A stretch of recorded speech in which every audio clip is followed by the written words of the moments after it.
Well, hey guys, it's Sunday night. That means it's Sunday night service. Oh my gosh, we got so tickled, and then this thing went live. Sunday night service, and I'm Dani Williamson, and this is Dr. Lindsey Berkson, and she is back for round 2. I've waited forever to get her on here, and now we're talking about the vindication of estrogen. Holy cow, ladies and gentlemen, actually. If you know anything about estrogen and about the Women's Health Initiative and the bad rap that estrogen has gotten all through the years, then you are going to want to get your notepads out tonight. Hit your heart buttons, hit your like buttons. You guys let us know as soon as you get on here. We want to know where you're from. I want your questions popped up here. I want to know what's going on. So Dr. Berkson, guys, if you did not watch 2 weeks ago, our Sunday night service on melatonin, then you missed it. Dr. Berkson right here, this beautiful woman down in Texas, she had more people watching that. Almost 5,000 people have watched that video now on melatonin and COVID-19 and viruses in general and antioxidants. You need to go back and watch it, people.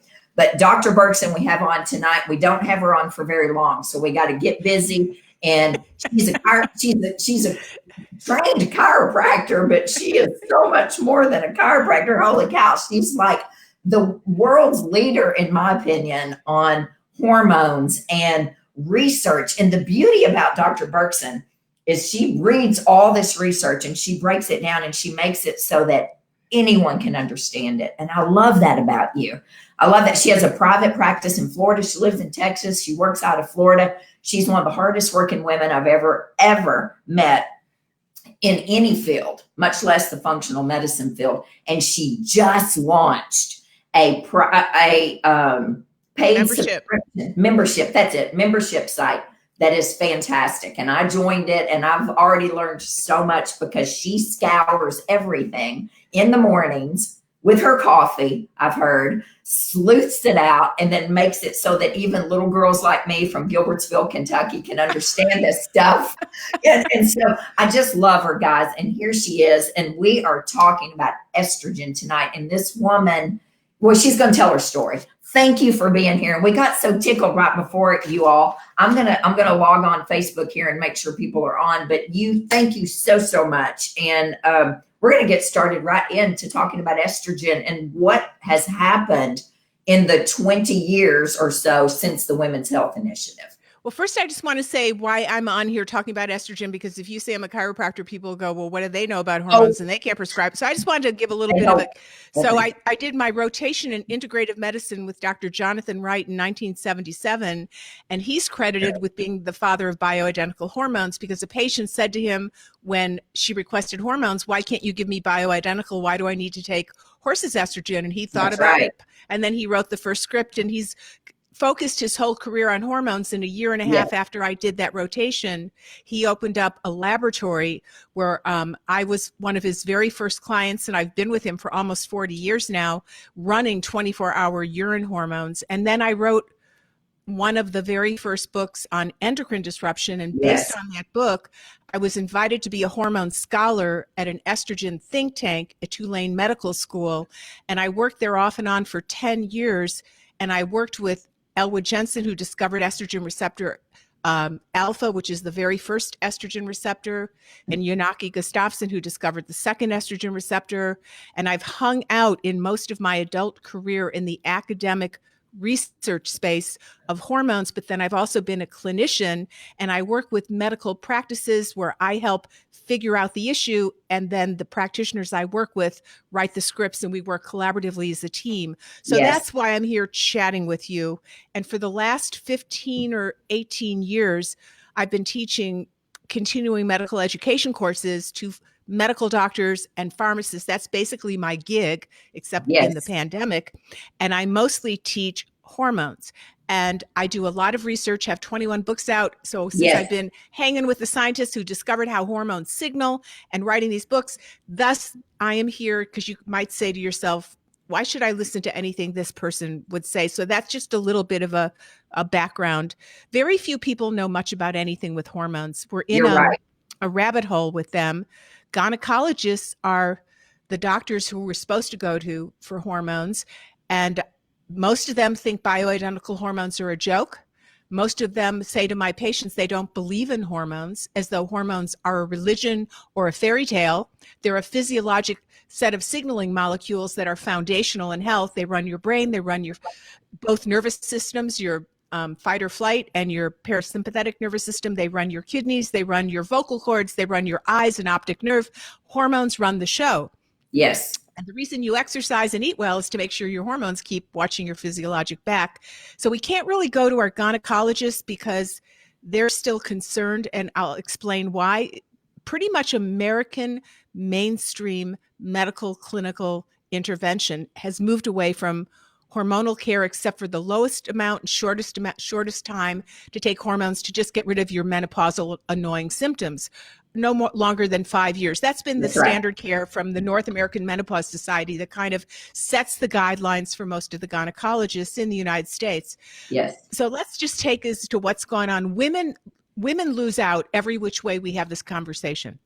Every which way. When you want to ask an expert whether you're a candidate for hormones, you're most likely going to get the wrong answer from almost anybody you ask, unless they're very savvy and they've done a lot of research on their own. And hopefully by the end of this conversation, you're going to be savvy to a certain degree. And then endocrinologists are supposed to be the other people that deal with the hormones, but they are a very discrete set of board certified docs that look at hormones in a very different way than functional medicine looks at hormones, but they don't in any way deal with sex steroid hormones. As we start learning that hormones do much more than sexy and reproductive things, as we learn that the hormones protect your mitochondria, they rule epigenetics, they rule methylation. I mean, hormones rule everything, and that's not really been known, and it's not taught in med school yet.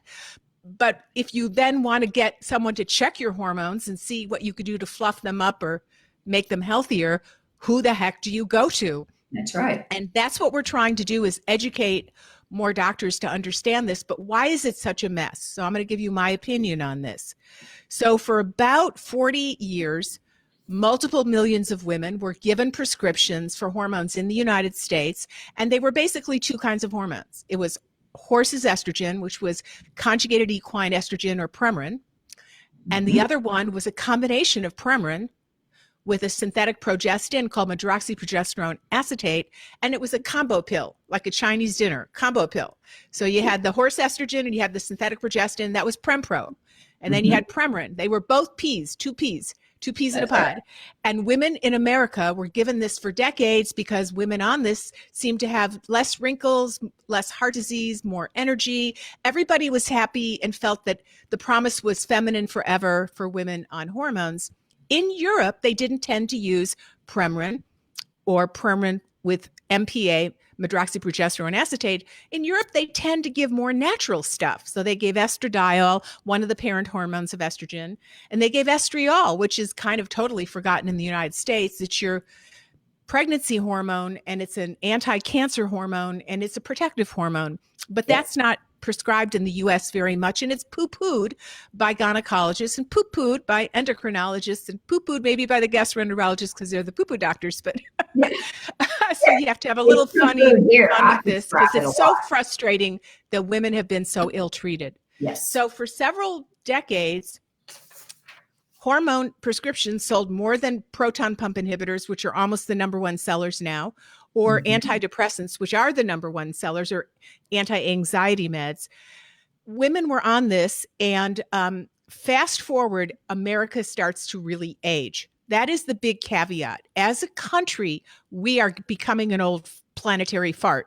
We have right now 14% of Americans are 65 or older, and it's projected that at 2060, 1 out of every 4 Americans, which will translate to 100 million Americans, will be 65 or older. And younger people, that group is smaller and smaller because of fertility issues. And we could have a whole long conversation as to why infertility has been on the increase, multifactorial for sure, but less younger people, more older people. So the whole idea is, how do we as a country age without toppling Medicare And how do you age? How do you live younger, longer, and not become a person who ages where you have white hair in a wheelchair, in a corridor, in a non-dependent, in some kind of aging facility? That's how most people are aging these days in the United States. So we are really, the centenarians are one of the fastest growing demographics. The baby boomers hit 65 in 2011, and America's been aging ever since then. So everyone thought that was giving women hormones for several decades. Hormones are going to be the most powerful anti-aging tool. Let's do a set of studies and look at how women age, because women live longer than men, and we drive the society, even if we're not respected as we get older. And that is a big racist group that we have here. That's right. Older women are really disrespected and devalued in our society, and yes, hormones are part of the help to stop that. So they thought, let's hold a series of studies looking at women every which way. We'll call it the Women's Health Initiative. The acronym is the WHI. And they got 40 prestigious centers everywhere from Stanford to Fred Hutchinson Research Center to Brigham Young Hospital associated with Harvard. They got everybody in on how do we protect women as they age and not topple Medicare. And they said, why don't we just prove once and for all that hormones are the way to go for all women? So we'll do the first, what they claimed were the first randomized placebo-controlled double-blind study. And they had one group just taking women who didn't have a uterus were given the horse estrogen, and women who had a uterus were given the combo Chinese dinner hormone, which was Premarin and MPA. So together it's Prempro. So they had two groups of women, and they thought they were going to prove that women should stay on hormones. So that was the big deal. And they were going to do this for 8 years, and they prematurely stopped both of the studies in July of 2002. This was the fateful day for women in America. And they misread the data and stopped the studies because it appeared at the time, in a small little moment of time, of just a fickle finger of fate, the women got more breast cancer and women had more adverse cardiac events like stroke and clots. And so they said, holy moly, we made a big mistake, stop hormones. So everybody stopped hormones. Nobody in Europe did. They weren't using synthetic, and they didn't believe the two studies from America, which were two little measly randomized trials of 4 years, when in the face of a lot of clinical experience in previous studies, women looked like they aged slower and did better on hormones. So nobody around the world listened too much to the Women's Health Initiative, but Americans did.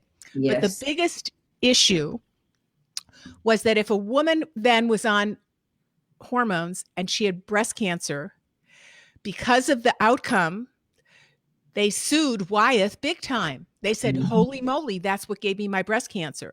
Now, within a very few months, everybody started reanalyzing this data, finding out it was the statistical fiasco. It was totally wrong. Fred Naftalin from Yale was one of the first statisticians to publish this and go, this is wrong, totally wrong. Leon Spiroff, who is the father of gynecology, he writes the book on fertility and gynecology that OBGYNs teethe on. He said, this has got to be wrong. You don't listen to these two little measly studies. And he pumped out about 13 or 14 papers saying, and within, so in 2004, 2005, 2006, he was publishing data showing that this was nonsense. But the headlines in the beginning, the first in July 2002, that hormones and estrogen cause breast cancer. I went swimming right before I came here. That's my swimming. It's not like I'm going dancing in the pandemic. That's swimming. So he said, don't listen to this. And nobody listened to him because scary headlines sell. Right. So the headlines that said estrogen causes breast cancer, hormone replacement causes breast cancer, hormone replacement causes dementia, hormone replacement causes clots. All of that was shown very early on to be wrong, wrong, wrong, wrong, wrong. So I was so upset because I've been on hormones for a number of years at that point. I've now been on them 22 years. So I decided to write a book on this, and I spent 3 years of my life compiling the data, digging down into the research, and I wrote a book called Safe Hormones, Smart Women, which showed that the statistics were wrong and really gave women in English an understanding of the science that you shouldn't miss out on hormones because they're the most powerful anti-aging tool that we have. So fast forward to this last December. Wyeth was so successfully sued. Wyeth was sued for, almost like Carl Sagan, billions upon billions of stars, Carl Sagan. Wyeth was successfully sued for billions upon billions of dollars. So everybody became scared, scared to prescribe them. Nobody wanted to prescribe them. Women shot themselves in the foot by being so mercenary and litigious to sue everybody because they thought that it was caused by that, but that's not the truth. Taking hormones does not give you breast cancer, so we're going to talk about that. And Wyeth was so successfully sued that doctors in America did not want to write a script for hormones, and they started having all of these. If your mother had breast cancer, you're a high-risk woman because she's even in your family. If you had endometriosis in your background, if you had any hormonally driven disease, and it became a nightmare, and everybody became estrogenophobic. Yes. When this is completely inaccurate, and now it's been written over and over. So in 2018, Dr. Hudis, who's one of my heroes, there's all these guys that have done a lot of this research that are a lot of my heroes because I understand what they're trying to do. But yet the scary headlines have not been able to resculpt the consciousness of America, the cultural consciousness, embrace this fear of estrogen, and it hasn't yet been able to shake itself loose of that. So Dr. Hudis in 2018 re-examined the methodology of the design study of the Women's Health Initiative on the hormone arms. And he found something that nobody else found that was unbelievable. He found that in the control arm, so you remember you're looking at a woman who's an experimental arm we're experimenting how she does on hormones. And the control arm is women who are aging without taking hormones. So they're called the control group. And you're comparing the incidence of breast cancer, for example, in one group to the other group. He discovered that in the group that was the control group, they forgot to control for who had taken estrogen in their past. And if you've taken estrogen in your past, you have less breast cancer. There's no doubt about it, and I'm going to bring you up to date of the doubt. But that made the entire design of the study full of poo-poo because you were given a false control group, and actually so that was he published that data in 2018. Did that make any headlines? No. None of this new appreciation of hormones and how they protect us as we age have ever been able to make the headlines that the initial 2002 July headlines made. That's right. And one other thing before I bring us up to the present, one of the most important studies ever run on estrogen came out in October of 2002. And because in July, everyone was so frightened of hormones, it completely got eclipsed. And this was an incredible set of research run on 10,000 people in Cache County, Utah, people who were in their 50s, maybe like, you and me, healthy, you have complete cognition. And the idea was we're all worried about getting Alzheimer's disease, right? We're all worried about losing our wits and having cognitive decline. So they followed people into the future. It was a prospective study, and they wanted to see who got Alzheimer's and who didn't. And they spun 50 different papers off this. It was a very intricate, what they call elegant research, where they didn't have issues with the control group, and they did a phenomenal job. And they were able to show that if women had been on hormone replacement, estrogen replacement, for at least 10 years, she had a 50% reduction in incidence of Alzheimer's disease. Now, nothing ever in the history of anything can reduce the incidence of Alzheimer's disease by 50%. That's right. So it was really extraordinary. That whole set of incredible research by Cache County researchers was just covered up as though it never happened. Like soil came on top of it, and it was darkened until just we're chatting about it now. It didn't make any headlines. If the Women's Health Initiative hadn't happened, and you heard this on Dr. Oz show, and he said there's something that reduces your risk of getting Alzheimer's disease by 50%, plus it makes you have less wrinkles and a thinner waist, it would really sell really bigly. So you bet. So for the last 20 years, more and more data has been coming out in so many ways that hormones slow down aging, but it's never been able to elbow out the negative, scary headlines of 2002. So come now, fast forward to 6 months ago in San Antonio, Texas. I'm in Texas. This happened in Texas. Hopefully what happens in Texas does not stay in Texas. That's right. That's why Dani's so phenomenal to let us chit-chat about all this. So Jabowski is a gentleman who's made breast cancer and hormones his life career. He's an amazing gentleman. And he got together 13 prestigious cancer centers who all want to know what's the truth of estrogen and breast cancer incidence or not. So it was like Stanford and Fred Hutchinson Cancer Research Center and Brigham Young from Harvard and the Coronas Cancer Center. It was prestigious. 13 of them got together, and they, on the anniversary of the almost 20 years of the fateful Women's Health Initiative that denied several generations of women protective hormones and made everybody frightened of estrogen, it causes breast cancer, they reanalyzed the data and they published it and presented it at this yearly meeting. Every year in San Antonio, Texas, in December, there's a yearly breast cancer symposium where breast cancer researchers from the universities all over the United States come and in poster sessions and in presentations share the latest understanding to help patients and help facilities know how to treat patients. So they presented the 19-year reanalysis of the Women's Health Initiative, and they said, we have made a terrible mistake. We have had healthy women be denied of estrogen. That data was totally wrong. As we now reanalyze that data, if a healthy woman initiates estrogen replacement for a few years, she gets an almost 25% reduction of incidence of breast cancer, and that protection lasts for the next 19 to 20 years. Yeah. So a little bit of estrogen around the time of menopause protects your breasts for almost 2 decades. They also discovered that those same women, if they did get breast cancer, it's not the estrogen that's causing it. They had an underlying tumor that was indolent and already there, because it takes 9 to 10 years to grow breast cancer. It's not something you start hormones and you get breast cancer and suddenly it gave it to you. It was hidden, right. It wasn't picked up, and it's growing. The women who got breast cancer while they were taking estrogen had almost a 44% reduction of mortality incidence. So it reduced getting breast cancer. It reduced dying from it if you did get it.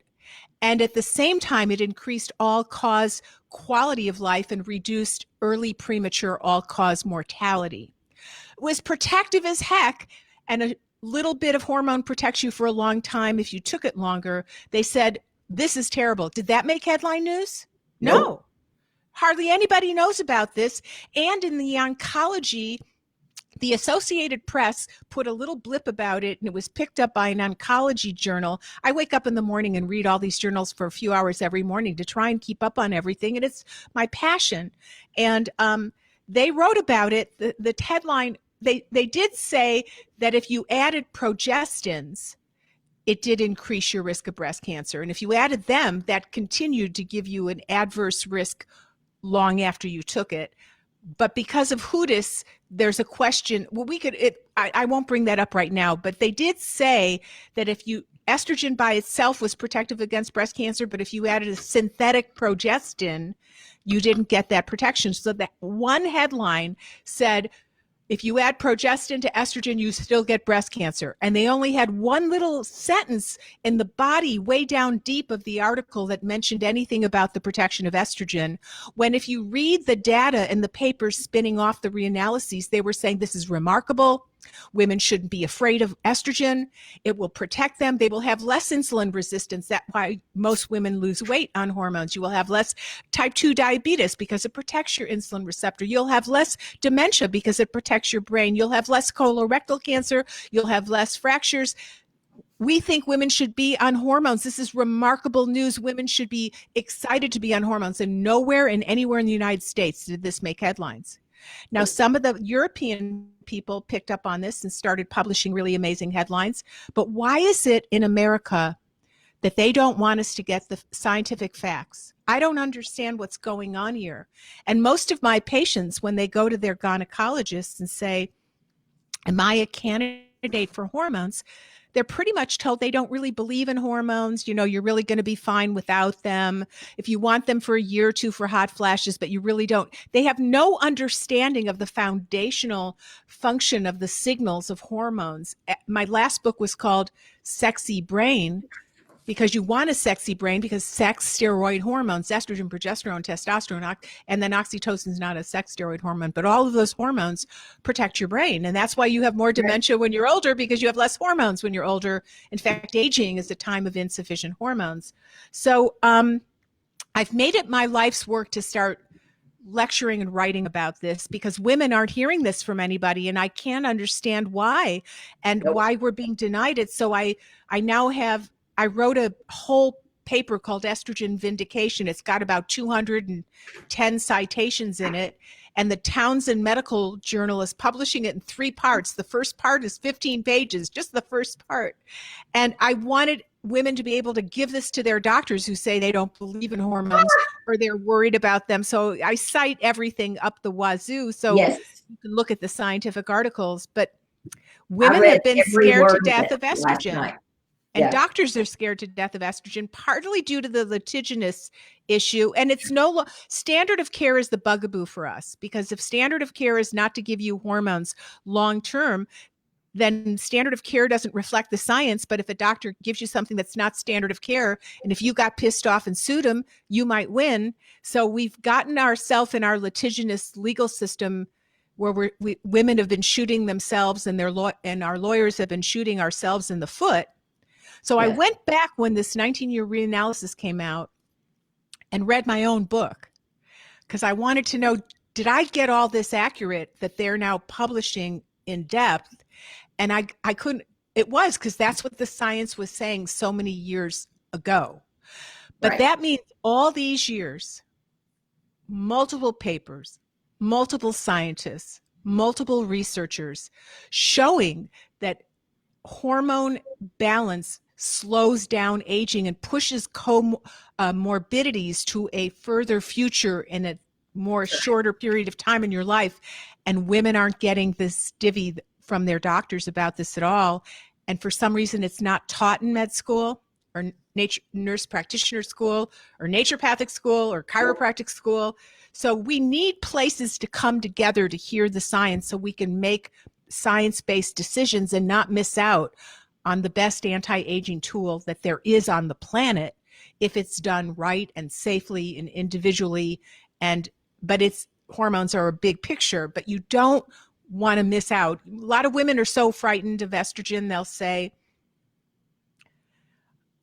if nature intended for me to have hormones for past menopause, I would. So I'm going to age gracefully, naturally, and I'm going to exercise, and I'm going to eat well, and I'm going to be a sage. I'm going to meditate and not wear makeup and wear Birkenstocks. I don't know, whatever people want to do. But aging picks up speed in your 60s. It picks up speed and it accelerates. And then in your 70s, it accelerates big time. And nothing slows it down like hormone replacement. So one of my most famous conversations in my whole life was when I was working at the Wiseman Family Practice Clinic in Cedar Park, north of here. And Dr. Richard Wiseman had been in practice for 50 years and prescribing hormones all this time. And he looked like he just stepped out of an Irish Spring commercial. He was running his Ironman in his 70s because he was on hormones. And I was having a great conversation at the water fountain with this hunk of a doc that I had so much respect for. And he said this that I've never forgotten. He said, hormones are really the most powerful anti-aging tool that nature ever gave us. And if you have 100 people in a room and everybody got the memo for improving their diet and exercising, but half the people were on individualized balanced hormone replacement and the other half weren't. You could cherry pick out who was on hormones and who wouldn't, because they would stand taller, have shinier skin, have less wrinkles, have more vocal capacity. That people on hormones stay younger longer, tissue-wise, looks-wise, brain-wise, and breast-wise. It protects you against getting breast cancer, but nobody seems to know this, even though 13 cancer centers said this is so important. We're going to present this at the San Antonio Yearly Breast Cancer Symposium, and no headlines were in my city. Were any headlines in your city? Nope. No headlines were in California. No headlines were in New York. Why did they do that to us? Why are women so downtrodden? Aging women. No one likes aging women. I wrote a blog called Why We Hate Older Women, and I did a deep dive into the research that shows legally how women have been really looked down upon. So if we have something that can slow down the aging, because somebody seems to like us once we get older, they want us to be a mom and a mother and a servant, and a lover. But when we get older, we're not as valued in our country. Mm-hmm. So hormones, even just for that, could keep us in the game longer. Yeah. So that's one of the reasons I'm here. Oh my gosh, I told you guys this was going to be a whirlwind, and it's amazing. Everyone is loving this. I mean, I'm sitting here watching the comments pop up. So, something that I find so amazing, and then I'm going to let you get right back to it. But I went back at 40 to nurse practitioner school. I graduated at 43. So in 2009, I was handed an article at my school I'm a nurse midwife and a family nurse practitioner. And we were given an article on the dangers of bioidentical hormones, that it's hocus pocus.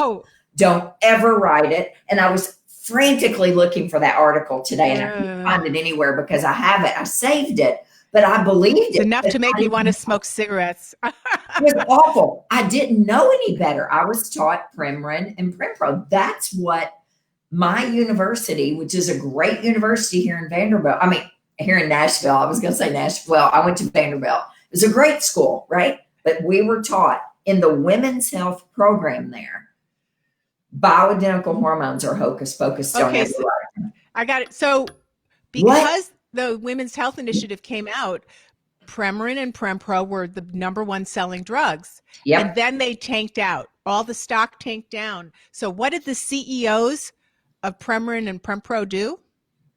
They opened up a new company, and they invented and patented their own form of bioidentical hormones. In 2015, they published their first study saying it's clear in the data that bioidentical hormones are healthier, more efficacious, more safer, but we've got them coming down the pike because now they wanted to, if they're going to be 100 million people over the age of 65, and as hormones are, the job description are growing and the safety is now being stated in scientific meetings, that who's going to get that money for all those scripts. That's what it's all about. That's what it's all about. Who's going to have access to that money? Follow the money, people. Follow the money. So these old CEOs of Premarin and Prempro have formed a new company called Therapeutics MD, and they just finished their phase 3. They went through phase 1, 2, and 3. They're oral, 4 different dosages of micronized estradiol and progesterone. And they're publishing articles like crazy that bioidenticals are safer and better. And that is going to soon be it, but they only want FDA approved ones. And they want to shut down the competition, which is compounding pharmacies, which all of them, 2/3 of their business, are writing scripts for compounding hormones. So at the same time that this new FDA-approved bioidentical hormones are coming down the pike, the FDA is trying to shut down and make it illegal for compounding pharmacies. So all that money will go to them because they all hold stock in this new company. So it's all about money. Women are manipulated for money. I'm so sick of it. I'm at the age in the decade where I can say I am sick of it and not be so sobrietous in my languaging, because we're ill-treated. And it's all about money and how they can take us. And that's why I love talking. You do know, I told you this, and they don't know this, the viewers don't know this, but I lost my malpractice insurance this month August. Now, I was told 4 months ago, we are dropping you from the insurance company I've had for 10 years. I've never had a claim. I've never once been reported. I've never had anything. We are dropping your insurance. We will no longer supply your malpractice insurance to you because you write 2 reasons. Number one, the first reason was you write bioidentical hormones. It's exactly what the paperwork said. You prescribe bioidentical hormones. And the second one was I private label vitamin D3. I private label my supplements, a couple of my supplements, magnesium D3. But okay, so well, you know, you want your patients to get really high quality stuff. The whole thing is ridiculous. Doctors have been being taken out to dinners and supplied by drug distributors forever, that you would relabel some nutrients that you feel you want your patients to get the best, because otherwise they'll go out and buy an inexpensive one that might not get the efficacy and the protection that you want them to get from the average drugstore or so forth. Right. It's all about money, advantage, and power. And women have been at the bottom, and I don't want us to be at the bottom. And I had breast cancer 26 years ago. Good. I've been on hormone replacement for 23 years. I'm going to be 72. And I am just done with them treating us like this. I only have water. I didn't get my scotch. I forgot about it. I haven't been drinking the last week or two. I haven't felt like it, but I should go get some scotch. If we had a break, I'd go down and get some. Well, I can keep talking. Water. You can go get your scotch. But guys, ladies and gentlemen, I am so done with them.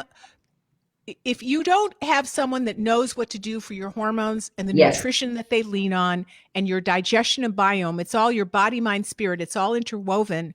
If you have a great practitioner, like we have here in Dani or myself, we can get women and we can slow down aging. And if we knew about this early enough, we don't have to have the fear of getting diabetes, the fear of diagnoses, the fear of learned helplessness, of the pharmaceutical conveyor belt and procedures.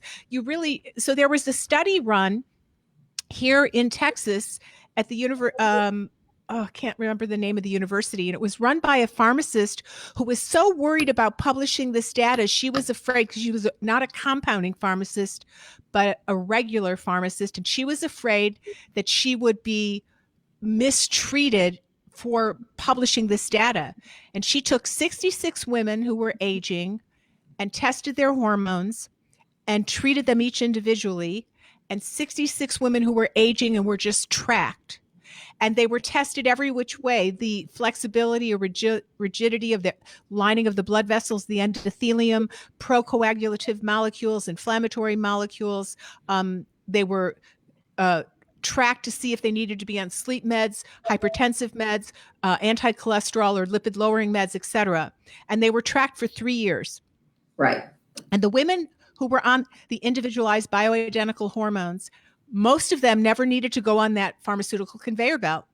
They slept better because hormones help you sleep, and they had less anxiety because hormones calm you down, and they had less weight gain, and they had less hypertension, and they didn't have to be on those meds.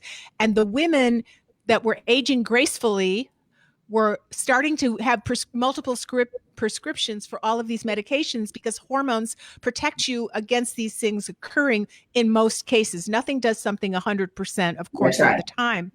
And the one thing that both groups of women said, and this pharmacist's name was Stephenson, was that everyone felt stressed out. This is before the pandemic, but stress has now been a cultural term that most people feel overwhelmed. Yet the women on the hormones, and these were bioidentical hormones, felt like they could handle the stress. They had the same stress, but it didn't affect them as badly, because neurotransmitters follow your hormones. And when your hormones are more balanced, so are your neurotransmitters in your gut and in your brain. So that was a very, very interesting study. She was fearful to publish it because bioidentical hormones have such a bad rap. Gosh. I was just, they're trying to take away our rights of compounders. So we now have a coalition of 73 doctors, nurse practitioners, politicians, lobbyists, activists, all trying to see how we can protect our rights. And this gynecologist from Houston that I never met before joined. She's only been a functional doc for a year. She said in Houston, all of the gynecologists think bioidentical hormones are a joke. They think functional medicine is a joke. She badmouthed naturopaths. She badmouthed chiropractors. She was like that old-time arrogant, we know everything, you know hardly anything. And she put down bioidentical progesterone, which I don't think I'll go into that whole little train of thought. But even her thinking she's in functional medicine, there was bias, arrogance, and inaccurate information. So the bottom line is, I love what you're doing, at creating a sacred space for women to come together to make their tool bags bigger based in science of really how to protect themselves, because you can't get this information from most places, even though it's in the science repeatedly and replicatively. So that's why I formed my membership, because I'm the nerd of the nerd of the nerd. You know, I'm nerd on roids. And I love to do this, and my life has been ruined and saved by hormones, and it's my passion. So I love to come together to share a lot of the data. Not that any one person knows everything. Of course not. Right. Not that I only know the right way. But I'm not arrogant, and I know a heck of a lot of science, and I've been in practice in one form or another for almost 49 years. So that's a lot of data to connect the dots to present data. Laura says you look like you're 45. I don't know how you've been in practice for 49 years when you look like you're 45. I love it. From your mouth to God's ears. Woo! Yes, here's the bioidentical hormones. Oh my goodness. Okay, keep talking. Sorry, didn't mean to interrupt you. And you know, let's create a group of women who are monsters, because we're monsters, because the numbers are bad. Men don't want to go out with women in their 70s and 60s. They put them down. But then if you look like you're several decades younger and you've got mojo and libido, and you're not searching for words, and you've got facility of thought and communication, you know, you're a muse of a communication, then you've created a monster, because you're what everyone wants to be. Everyone wants to live longer. No one wants to age, but in America, the men don't like those numbers. My best friend has a son who's dating a younger lady, 25 years younger. Nobody says a word. Nobody says anything. He's a guy. She's cute. He's cute. They're fine. If you're a woman and you want to even date someone 9, 10, 11 years younger, people are shocked. And I hate that word cougar. I'll pour a glass of water over their head. We have so much bias against. And I don't know if that's what's driving the misinformation that's being given to us as women. Right. And they don't want to learn it again. They don't want to be potentially sued. So they just don't want to deal with this whole area that is possibly the most powerful way for us to stay in our game, in our mojo, and healthier. It gives you the better chance of having less illness. I don't know why it's so hard to get at it. I know that. And correct information. The very first functional medicine conference I ever went to 10 years ago was Dr. Eldridge Taylor. Oh, I've lectured with him. Yeah. Yes, in Atlanta, Georgia. And he was this OBGYN. And I had no idea. I'd just gotten out of school, and Dr. Calb sent me to this conference, and he looked at me. I was blown away. I had no idea what he was talking about. And I said, you know, this is nothing I was taught in school. I just got out of school. How come I don't know this? He said, Dani, here's what he said to me. He said, doctors are down on things they're not up on. They're going to poo-poo everything. God, I said that when I was lecturing with him. I think he took that from me. Well, he told me that in my book, Safe Hormones Smart Women.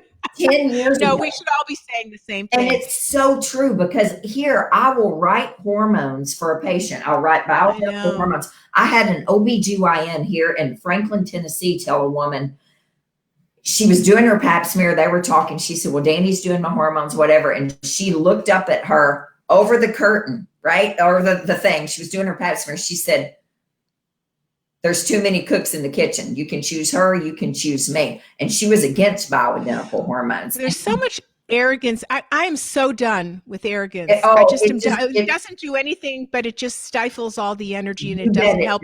Medicine's been run on arrogance. Well, a lot of things have been run on arrogance. Well, they don't want to learn. It's time to stop it. And they're practicing 20 years behind the research. That's clearly evident. They're still telling you but they're still saying if you don't have a uterus, you don't need progesterone. Exactly. When I used to teach with Tori Hudson, who heads the naturopathic. Oh, I don't love her at all. I love her as a friend. We're friends. No, I do not. Not at all. And I stopped lecturing for her. What? Because she is completely run by the North American Menopause Society. She says if you don't have a uterus, you don't need progesterone. She doesn't believe it. She wouldn't write the foreword. She wouldn't contribute a foreword to my book, Save Hormones, because she didn't believe in estriol.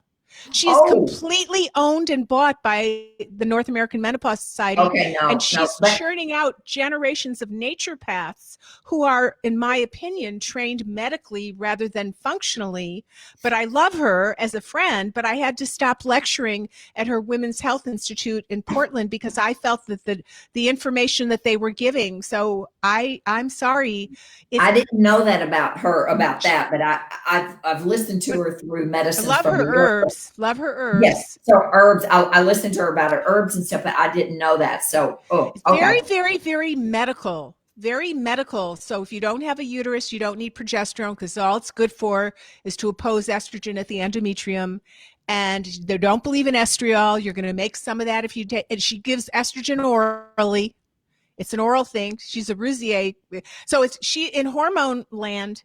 And now, mind you, she's been heading the gynecology female health department for like 27 years at National, where I went to National naturopathic school. When I went to chiropractic school, they had to do a program. And so now all of those naturopaths were exposed to that. They go out and practice. And we've lost all these people to the facts. So in my opinion, of course, she might have a different opinion, which is why she's teaching the way she teaches. But she pretty much at her seminars, I've lectured for her 3 or 4 times.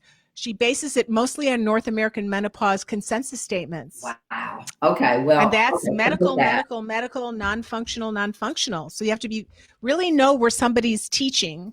Here's what I want you to mention real fast before we get into questions, because we've got so many comments and questions. Just speak to the fact that, if estrogen causes breast cancer, why do your breast cancer rates go up when you're older, when we have less estrogen, and they're not up when we're pregnant, right? And your estrogen levels are extremely high when you're pregnant or when you're younger. Estrogen breast cancer is more rare when you're younger. So, I'm correct on this, right? We've got more estrogen when we're younger, correct? Okay, bottom line. Estrogen does not cause breast cancer. It does not drive breast cancer. So let's look at it. In the olden days before tamoxifen, they used estrogen to treat metastatic breast cancer. I was hoping they would give 6 to 9 milligrams of estrogen to treat successfully metastatic breast cancer. Younger women have much less breast cancer, older women, and they have more estrogen. Older women have less estrogen, and they have more breast cancer. The most you'll ever be exposed to estrogen in your life is when you're pregnant. And after the first year of pregnancy, the women who have pregnancy tend to be protected against breast cancer because of that flush of estrogens that primed their breast for protection. Women who have diagnosed with ER positive breast cancer and get they go on and get a hysterectomy or an abortion, they're not protected against incidence of breast cancer. Women who get breast cancer when they're pregnant don't have worse cases, and your level of estrogen exposure during a pregnancy is multifold higher than what it is at any other time of your life. There's now 13 studies from mostly cancer centers like Fred Hutchinson Research Cancer Center, where they've taken 50 to several hundred women with breast cancer. Okay. And they've given them estrogen in the form mostly of Premarin. So it's equine conjugated estrogen, estradiol, or they've given it as estradiol. And they've followed those women for 4.5 to 7.5 years. One study went to 10 years. These are women with breast cancer that they gave estrogen to. And in every single one of these studies, the women on estrogen, and they compared them to control groups of women with breast cancer that were matched. They're matched controls but that were not on estrogen. So it was a comparison study. The women with breast cancer that got estrogen replacement had less recurrence. If they had recurrence, they had less death from recurrence, and they had a higher quality of life. They didn't lose their brain. They didn't get old. They didn't get fat. They didn't have all the issues that women do when you're on tamoxifen or aromatase inhibitors, et cetera. And the HABIT study had women that had been on estrogen with breast cancer that didn't have a protection. They were the only women who didn't have protection from going on estrogen with breast cancer were the women who are on estrogen blockers at the same time. So the women on tamoxifen who were also taking estrogen in these studies didn't get protection because estrogen couldn't protect the breasts because they were on an estrogen blocker. So that's 13 human trials of breast cancer patients published in peer-reviewed data. Avram Blooming has had the longest breast cancer estrogen replacement study known to man. It went for 14 years.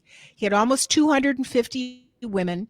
This is the oncologist from Southern California who single-handedly took the old debilitating, disfiguring surgical intervention for breast cancer and convinced the medical community, which was no small feat, that conservative intervention would be just as effective. So please don't mutilate the entire body of the woman. So he saved women with a diagnosis of breast cancer, and now he's trying to save them with estrogen, but he's on the board of Wyeth. He makes money from Wyeth. Wyeth makes Premarin. He recommends Premarin. So there you have it. He has a study where for 14 years, he gave 250 women ultimately who had breast cancer, his wife and daughter included, gave them estrogen, tracked them, published the data. Every year he spun off a paper. At the end of 14 years, he did a conclusion paper. And in those papers, he clearly shows that women with breast cancer, standard of care, if you've had cancer, you can never, ever be on hormones. So you just age. And you don't get the same protection as being on estrogen. So his women had less incidence of recurrence. They had less death if they did get it again from recurrence. Mm-hmm. And they had a much better life in general, and they lived longer because the rest of their bodies worked better, because when you shut off signals from hormones, you don't function as well. So he wrote all this in a book called Estrogen Matters, and I've summarized all this in an ebook on my website so that you can have all this data and the citations and the studies on breast cancer patients and the 19-year reanalysis of the Women's Health Initiative. I put everything in one paper in my personal story because Jonathan, the editor of Townsend Letter, asked me to put my personal story in there. He and I have known each other for like 40 years, and we've been friends for many, many years. And I have all this information in one place that you can read because it's a lot to digest at one time. It's overwhelming. So if you want to get it, you can go to drlindseyberkson.com. I'm sure Dani will give you the link. And in the store, there's a book called Estrogen Vindication ebook. And it's about, I don't know, there's 200 and some citations, and it summarizes all this data. But it's shocking. It blows everyone's mind because everyone thinks estrogen causes breast cancer. But the science, the epidemiologic science, the research science, human trials, animal trials, cell trials do not support that. Doesn't mean that there's never a case that's caused by it. So then you might think, well, I had ER positive breast cancer. So estrogen feeds that. I've got a little satellite dish that estrogen would feed. That's why they're blocking my estrogen. I'm estrogen positive, progesterone positive. I'm HER2/neu positive. So I can't have hormones because they're going to swim on into those receptors and grow my tumor, and I'm up the creek. But every single cell in your breast has those receptors.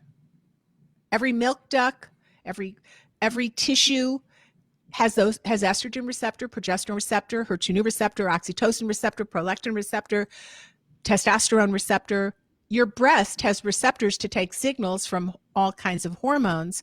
And when you have an ER positive, PR positive cancer, the new thinking that's not made it out to most doctors yet, which is why it's great that Dani has us chit-chatting, is that your cell is still closer to being a normal cell. And it hasn't lost all of its normal receptors. So that's a good thing. That's why ER positive, PR positive is so good. It's a much better prognosis because it's still more like a real cell. And when you go to ER negative or triple negative, the cell has been so changed that you're in a bigger pickle because you have a more advanced cancer and you've lost the similarity to what you had in the beginning. But we misunderstood thinking that then estrogen would feed these. Tamoxifen in 60 to 70% of women over a few years increases the estrogen level by 5-fold. In many women who go on tamoxifen, it elevates their estrogen levels. It's not a complete, it is a breast cancer protector for many underlying mechanisms that are not an estrogen blocker. It's a very interesting dynamic. It's not as and we've talked about it like it's just an estrogen blocker, but that's the simplistic vernacular that's not accurate. Let me make a comment here. My two oldest patients, 87, Miss Mary, 89, she'll be 90, November 19th, Miss Florence. They both had ER positive, progesterone positive cancer in their 40s and 50s. They've both been on bioidentical hormones. They both came from California, two separate women. They don't know each other. From California to me on hormones about 10 years ago. They both had breast cancer. They both had mastectomies, and they are on bioidentical hormones for 30, 40 years. Miss Mary told me just recently, she stood there with her hormones in my office, and both of them, they walk in the office at 6:45 in the morning. They always do the first appointment of the morning, which is 7 a.m. And they are like this walking in. And they are so balanced in their hormones. They're both on compounded thyroid medicine and compounded bioidentical hormones. Mary stood there with, this is her hormones right here. She had both hormones. She looked at me and she said, "You will bury me in my casket with my hormones, Dan." And I love said, her. okay. I love her. Got to meet her. She said, and I said, "Mary, you've been on hormones way longer than what I was taught we're supposed to be on hormones," which I want to lead into. Will you be on hormones till the day you die? Mary said, "I will be on my hormones until the day I die." Both of them are as sharp as tacks, no more breast cancer. They've never had a recurrence of breast cancer. Their doctors in California started them on these bioidentical hormones after breast cancer. And they are 87 and 89 years old. And I swear to you, they look like they are in their 70s. Unbelievable women. And so, I started on hormones 52 or at 52. I'm 54 now. So can I stay on those till the end? Will you be on them until you? Okay. We've initiated hormones in women in their 90s. That's what I wanted to say. We've reversed osteoporosis in so many women. It isn't just giving the hormones, but because we have to improve their digestion and really look at their mineral absorption and balance. Right. But there's so many things you could do, but it's not in mainstream medicine. It's just not in mainstream medicine. And mainstream medicine makes us fearful. We're fearful about everything. We have to start getting mammograms. We have to start getting bone DEXA scans. We have to take a look at everything, and we just keep tracking us till we're really bad, and then we need medications. And now sometimes medications are life-saving and great. I am not, there's parts of medicine that are brilliant. And if you need a hip replacement or you need a cataract lens removed, or there's lots of area. If you need to go to the ER, we have wonderful ER docs and ICU facilities, but for chronic care, for aging, we have so missed the money. And for a lot of chronic disease intervention, because a lot of times hormones with a whole functional approach can often put many illnesses into remission. But it's not just hormones. It's hormones and looking at the whole tapestry of that person, body, mind, and spirit, and doing a deep dive. And now I'm really much into the molecules that drive disease. I'm really into measuring molecules that drive stroke, heart disease, adverse cardiac remodeling, adverse lung remodeling. I'm now at the level in my intake where we can measure a lot of those molecules. So functional medicine has, as well as the genes. So you have this big picture, but that means the doctor, my intake and working with the first person altogether is about 5 hours of time, not the first visit, but everything involved to do a deep dive to look at all those things. But I don't know, when you just lean on the regular route, you're almost guaranteed to age at a worse experience of the latter part of your life. And that's why it's wonderful to have women coming together. I think we're almost at 7:00, so my time. So I don't know whether we should do questions or what we should do or what you want me to do. Well, I tell you what, we can answer a few questions. There was one I just put up and I think I missed it. Okay, right here. What are your thoughts on this? Shel and I met. She lives in Colorado. She's a CRNA, and we met when I went to Haiti after the earthquake. She was the CRNA on the trip. And she says, if postmenopausal with long-standing hypertension, what about the risk of stroke with HRT? Well, actually, there's quite a number of studies to show that women on hormones tend to have much more flexible endothelial lining. Yes. And even if you have a genetic procoagulative issue like factor V Leiden, you can take it topically. There's a lot to show that hormones are stroke protective if they're balanced. But what we now know is that there are specific molecules that drive stroke. So there's trimethylamine N-oxide, and there's disymmetric methylarginine and asymmetric methylarginine and cystatin C, and all of these different molecules, they're the ones that drive stroke. So we look at someone's hormone pattern, and now we have all this other stuff to add to it, and you have to bring those down, and there's lots of things that you can do. So yes, you can be a candidate for hormone replacement therapy, even though you had long-standing hypertension. Mm-hmm. The doctor that I work with, in fact, I work in Florida at a very world-famous clinic that was started by world-famous neurologist, Dr. David Perlmutter. And one of the doctors that I work with there has very severe, long-standing, horrific, elevated blood pressure that no one has ever been able to help. But because she's been on hormone replacement for many years, she doesn't have any of the negative side effects of that. She is on medication for her high blood pressure along with hormones, and that's allowed her to cohabitate with her brittle hypertension and not have a lot of the downstream adverse effects that you'd normally get. But so I hope that's helpful. Yes.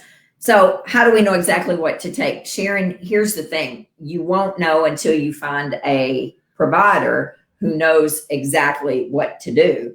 And here's a question that I get asked a lot, and I know you do too, Dr. Berkson. How do I find a provider in Paducah, Kentucky, right, where I'm from, or close where I'm from, or Columbus, Ohio?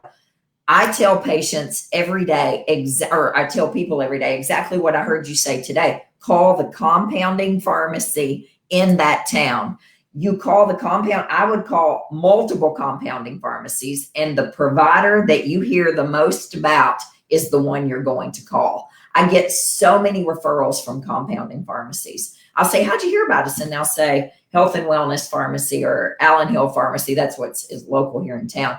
I think that's the best advice right there, is call the compounding pharmacy and find out who's writing bioidentical hormones, who's on top of the literature, because the compounding pharmacist, I agree with you. If I had to do it all over again or in another life or what have you, I might be a compounding pharmacist, because, man, they're on top of it. Many of them. The only thing is that, so I've been teaching for the last several decades, but I've been really teaching continuing medical education courses for MDs and nurse practitioners and pharmacists for the last 15, 16 years. And it's very hard to find somebody that has a huge tool bag and a huge breadth. Yes. What I try and do is I try and have people work with me. So how many doctors know about these molecules of mass destruction, like I call them, like TMAO or cystatin C? Almost nobody. So I try and have people work with me and then work with a team that their compounding pharmacist said is willing to play ball, so we could be a collaborative team. That's so right. I could give all this academic research input plus hormone input, and we can work as a team. And I'm trying very much. I have a university online. I try and educate doctors online. In my new membership, I'm trying to show practitioners how you run these molecules, what I call molecules of mass destruction, and all these different nuances that make them have this bigger picture of, because hormones don't. So most doctors to treat hormones will just test your level, whatever it is, urine, saliva, blood, they'll just test your level and then treat you. But that has nothing to do about hormone functionality. So I worked with Elwood Jensen and Inaki Gustafson. They discovered ER1, ER2. And they would say at our conferences all the time, where the rubber meets the road of hormones. These are the guys that discovered the damn receptors. Where the rubber meets the hormone is receptor functionality. So the receptor has to be available and not filled with toxins and pollutants or heavy metals or volatile organic pollutants. And the reason you eat a good diet is that you digest, hopefully, your food, and these satellite dishes made up of proteins should be filled with nutrients. There's specific nutrients that allow the hormone signal to be pulled into the cell and then give its information to the gene. So you could have perfect levels in your blood, urine, saliva, but if you don't have receptor functionality or those nutrients, or they're occupied, you don't get, so you go into the doctor, a well-intentioned, really nice doctor or nurse practitioner, and they go, I don't know why you're not feeling great with your hormones, because they look great. I'm not going to raise it. I'm not going to, you're fine. But they're not looking at the bigger pictures. That's my goal in life, is to teach this tapestry. So hormones lean on digestion, they lean on your gut wall, they lean on your nutrient red blood cell robustness of nutrients, they lean on the availability of the receptor to receive. So if you've got a lot of toxins in you, they'll be sitting on the receptor and your hormone can't get in.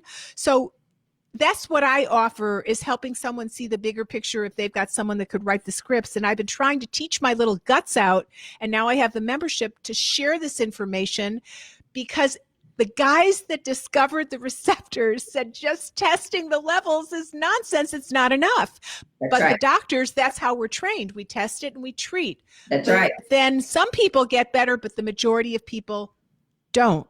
So hormones, so you work with a team. In my opinion, that would be the best approach. That's exactly correct. That's right. But if you don't get the gut right, if you're not eating well, sleeping well, moving well, pooping well, decreasing stress, cultivating community, all the things, it takes a village, and it takes all these steps to get it all right and to get these receptors working right. Thank you so much. We ran over, guys. Do you want to get any more questions? I think we should do a few questions. Okay. I feel badly. There's all these questions.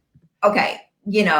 So Laura says, what exactly do you ask the doctor in way of a receptor test? There is no receptor test at the moment. There just isn't. In academia there is, but there is no receptor test available. So really, the way we do it is we look at your hair levels of heavy metals.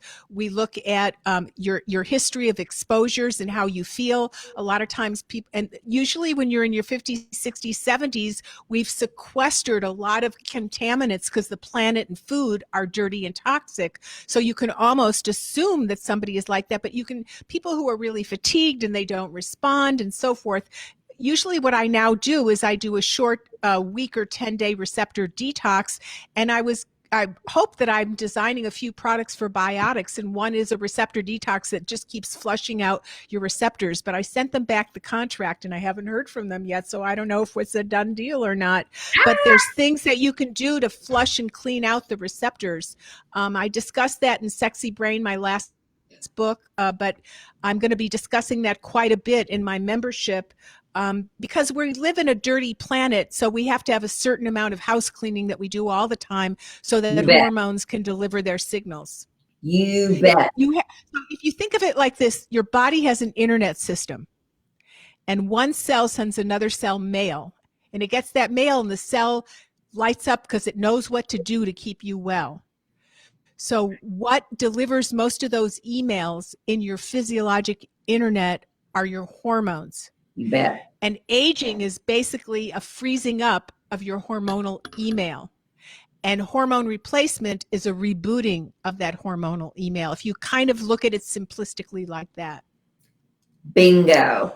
And, she's an expert in hormones, but she's also an expert in oxytocin. The first person that I ever heard teach on oxytocin was Dr. Berkson in Las Vegas at a PCCA. No. Well, maybe it was a PCCA. I've lectured on oxytocin for PCCA, I think, like for the last 12 years. It was in Las Vegas. And I have a new book coming out on oxytocin. Oh, let me tell you. On the medical uses of oxytocin. Well, hit your heart buttons, people. Hit your heart buttons hard if you want her to come back whenever her book comes out and talk about oxytocin, because let me tell you something. Oxytocin is a game changer nasally. And she is an expert in oxytocin. One more question here. Do those who test positive for MTHFR have options when it comes to hormones? Absolutely.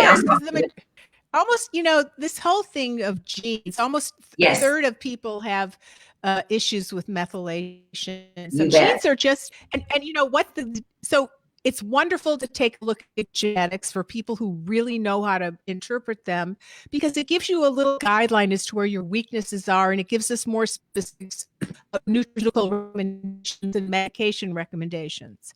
But the reality is that hormones are so powerful, they can shut up bad genes and reboot faulty genes. So, for example, if you've got the ApoE4 gene, which is a vulnerability gene, there's like 500 vulnerability genes for Alzheimer's, but the most famous one are these alleles or genetic glitches in the ApoE4 gene.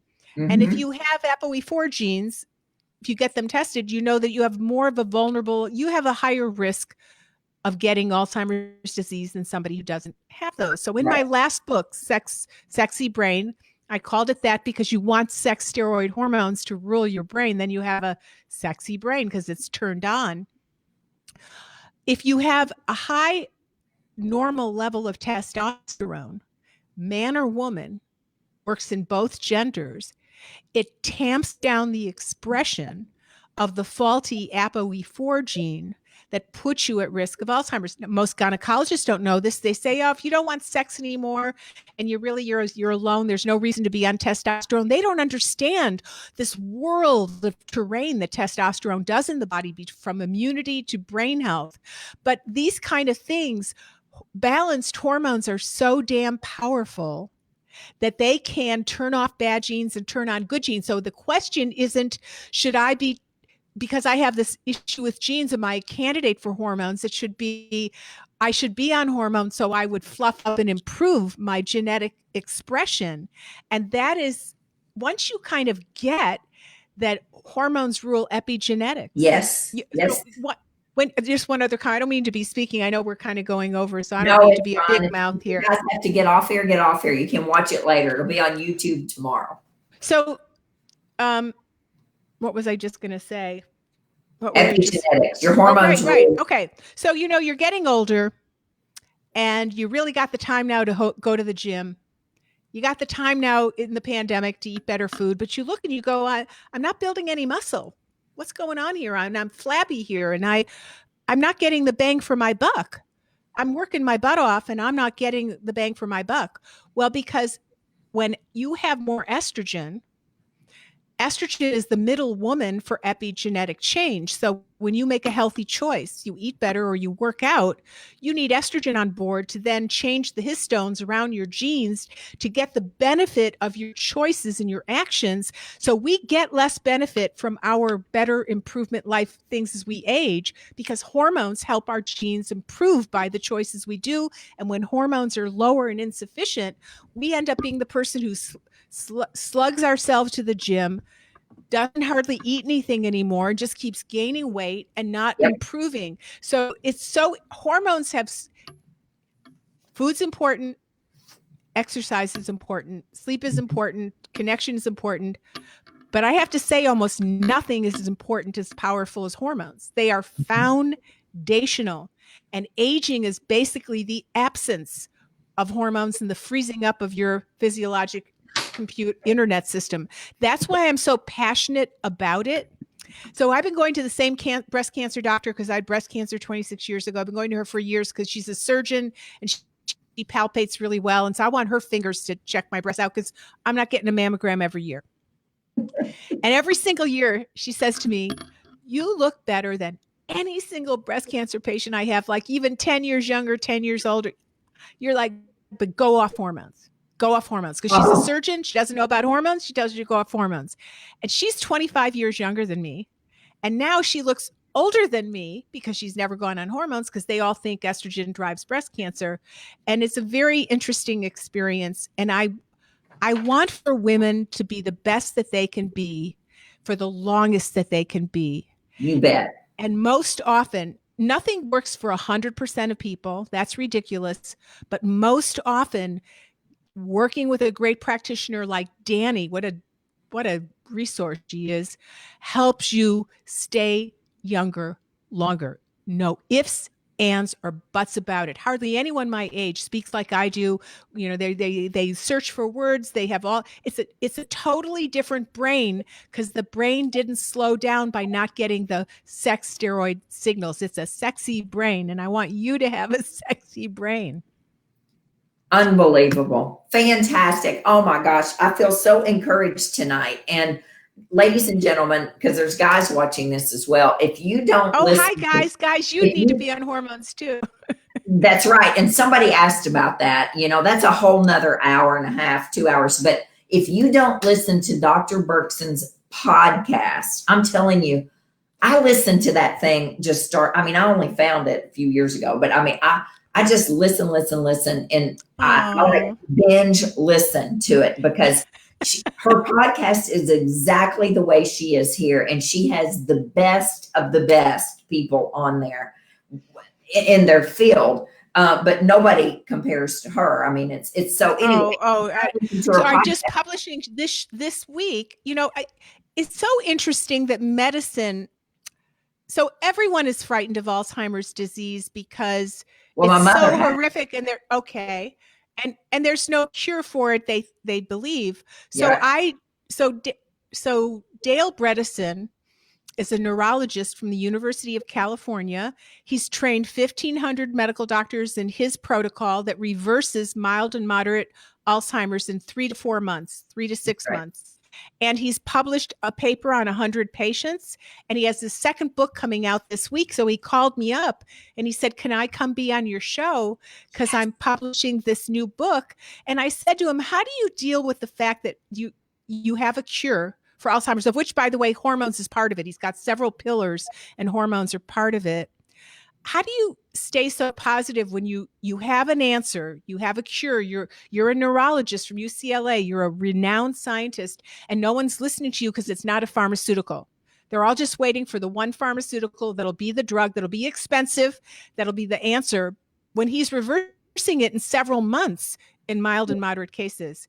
I said, I don't know how you don't get so tarnished and angry and frustrated. He's such a sweet and positive guy. And he goes, never give up the good fight. Never give up the good fight. And that's what we're dealing with hormones, because we haven't been given the science-based information. So if you're not feeling great, if you're not sleeping well, if you feel like you're aging before your time, never give up that good fight, because somebody has those answers for you. And I know that that's true. Even if a doctor says he has no answer for you, or there's no answer for you, that means he doesn't know the answer for you. Because I have come to believe that most things can really be greatly improved, if not get put into remission. And most people can get younger and stay younger longer if they know what to do, and it's safe. And it's actually safer than not doing it, which is the exasperating